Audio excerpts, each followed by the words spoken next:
चकाचौंध से भरे शहर के फुटपाथ पर एक अंधा लड़का हाथ में कटोरा लिए बैठा था, जिसे अपनी जिंदगी गुजारने के लिए भीख मांगनी पड़ती थी। एक दिन ये अंधा लड़का हर रोज की तरह एक बड़ी सी बिल्डिंग के आगे बैठकर भीख मांग रहा था।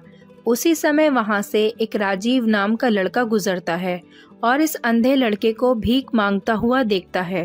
राजीव उसी बिल्डिंग के एक ऑफिस में काम करता था। जब राजीव ने देखा कि ये लड़का भीख मांग रहा है, तो वो उसकी मदद करने के लिए उसके पास जाता है। राजीव वहां जाकर देखता है कि इस लड़के के पास एक कटोरा है और उस कटोरे में थोड़े से सिक्के भी हैं। कुछ लोग आते हैं, इस लड़के को पैसे देते हैं और कुछ लोग तो बस उसे देखकर ही चले जाते हैं। राजीव ने ये भी देखा कि इस लड़के के पीछे एक बोर्ड लगा हुआ है, जिस पर लिखा था कि मैं एक अंधा लड़का हूँ, मेरी मदद कीजिए। ये सब देखकर राजीव अब ये सोचने लगता है कि इस दुनिया में भी बड़े कमाल के लोग हैं। जिसे मदद की जरूरत है, उसकी मदद कोई नहीं करता है। उस बोर्ड पर जो लिखा होता है उसे वो मिटा देता है और उसकी जगह पर कुछ और लिख देता है। अब राजीव कुछ पैसे उस कटोरे में डाल देता है और ऑफिस चला जाता है।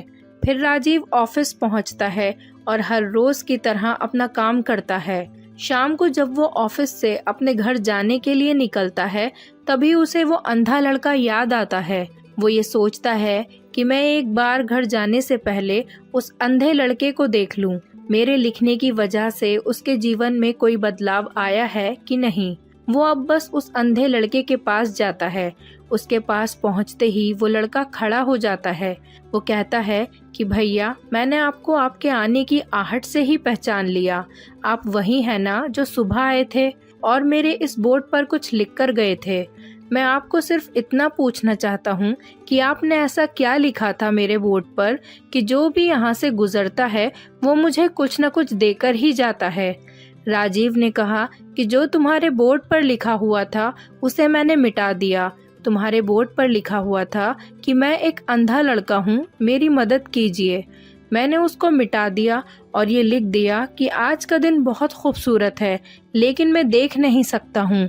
दोस्तों, हम ये बड़ी आसानी से समझ सकते हैं कि पहले जो लिखा था और बाद में राजीव ने जो कुछ भी लिखा उसमें काफ़ी अंतर था।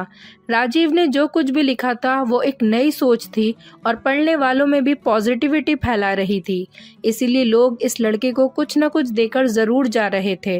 अगर हम हमारे सोचने का तरीका बदल देते हैं तो हमारी ज़िंदगी भी बदल जाती है।